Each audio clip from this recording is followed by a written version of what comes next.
Welcome to the UPSC तक। स्वागत है प्रीलिम्स 360 के एपिसोड 1 में। आज का एक छोटा सा सवाल आप लोगों से। आप जब भी कोई एग्जाम देने जाते हैं तो आपसे पूछा जाता है कि ब्यास नदी का एंशियंट नाम, ठीक है जी, या जो वैदिक नाम है वो बताइए क्या है। तो आप क्या आप उसका आंसर दे पाएंगे? अगर नहीं तो ये वीडियो आपके लिए है, और ये जस्ट आपको 4 मिनट में, आपकी जो नेक्स्ट 4 मिनट होंगी, आपको जितनी भी एंशियंट रिवर हैं आपको उनके नाम याद होंगे। आपको ये जो मैप दिखाई दे रहा है ये सप्त सिंधु है। सप्त सिंधु जो रिवर हैं उनका उनका ये मैप है ये।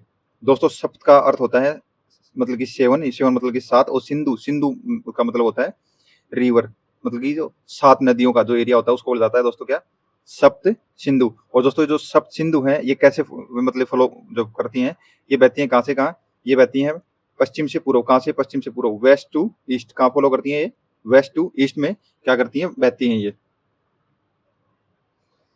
दोस्तों इसमें एक जो सबसे इम्पोर्टेंट बात ये है कि जो हमारा जो ऋग्वेद है उसमें जो बार बार मतलब कि मैक्सिमम टाइम ऑफ अगर किसी का मतलब कि डिस्कशन या अगर किसी का नाम आया है तो वो कौन सी नदी है दोस्तों? वो कौन सी नदी है? वो सिंधु नदी है। कौन सी नदी है दोस्तों? वो सिंधु नदी है। और जो सबसे पवित्र और जो सबसे जो होली नदी है, ठीक है जी, जो सबसे पवित्र और जो सबसे होली नदी है वो कौन सी नदी है जी? वो है सरस्वती। कौन सी नदी है जी? सरस्वती। और ऐसा माना जाता है कि सरस्वती नदी क्या है? वो लुप्त हो चुकी है जी, ठीक है जी। और जो आज जो बाकी की जो नदियां हैं वो सभी आज भी हैं। तो आइए हम एक एक करके इसको डिस्कस करते हैं, इनका क्या नाम था एंशिएंट में और प्रेजेंट में क्या नाम है। दोस्तों जो इंडस, ठीक है, जिसे हम सिंधु बोलते हैं, इसको एंशिएंट में भी क्या बोला जाता था? इसको सिंधु ही बोला जाता था। अगला है दोस्तों झेलम, ठीक है जी। झेलम का जो एंशिएंट नाम था वो क्या था? वो था वितास्ता। क्या नाम था? वितास्ता। अब देखो मैं इसको झेलम को हम कैसे तोड़ते हैं। झेलम, झेलम को आप मान लीजिए आपको क्या पढ़ना पड़ेगा? आपको झेलना पड़ेगा। अब झेलना क्या पड़ेगा?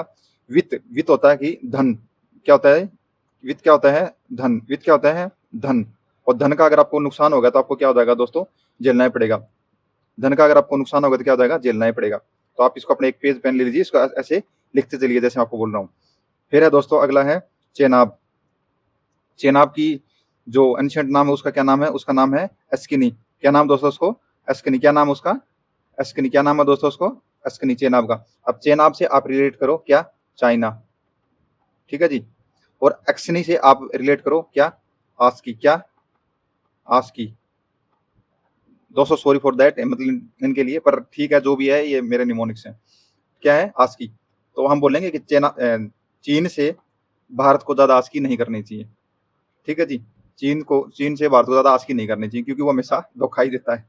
ओके दोस्तों, हमारी जो नेक्स्ट रिवर है वो कौन सी है? वो है रावी। रावी को पढ़े कैसे पढ़े? रावी को पढ़ो आप रवि। क्या पढ़ो आप? रवि। तो रवि, रवि से हमें जो नॉर्थ इंडिया में एक ऐसी जो फीलिंग आ रही है कि रवि, रवि हमारे जो नॉर्मली होता है वो क्या होता है? वो मेल पर्सन का नाम होता है। किसका? मेल का, यानी कि पुरुष का।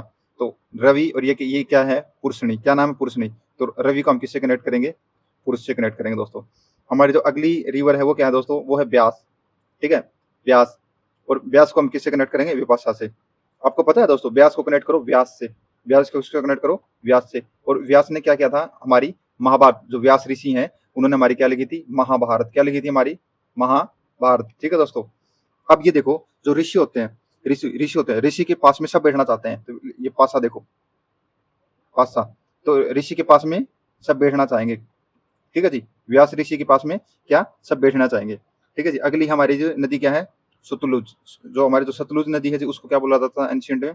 उसको बोला जाता था सुद्री। क्या बोला जाता था? सुद्री। इसे देखो ऐसी एच यू से ये देखो कनेक्ट हो रही है, आपको ऐसे याद हो जाएगी, ठीक है। अगली है जी सरस्वती। सरस्वती को सरस्वती बोला जाता था और शरावती बोला जाता था। क्या बोला जाता था? सरस्वती को शरावती बोला जाता था।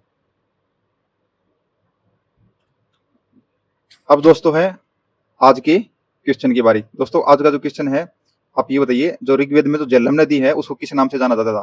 ठीक है जी। आपके पास 10 सेकंड का टाइम है, आप बताइए इसका आंसर क्या होगा कमेंट सेक्शन में।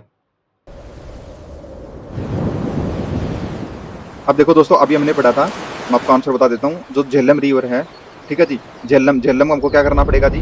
क्या करना पड़ेगा हमको? झेलना पड़ेगा। तो झेलना क्या पड़ेगा?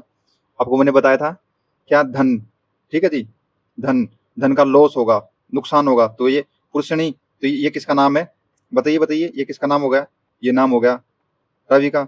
ये विपाशा, तो ठीक है, विपाशा मैंने क्या बताया था? व्यास, व्यास, ठीक है दोस्तों, आकर्षणी, ठीक है जी।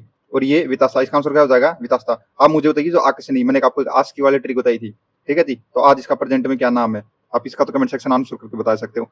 ओके दोस्तों, मिलते हैं प्रलिम 360 के नेक्स्ट एपिसोड में, और आपको बताइए कि अभी किसके रिलेटेड आपको नेक्स्ट वीडियो चाहिए।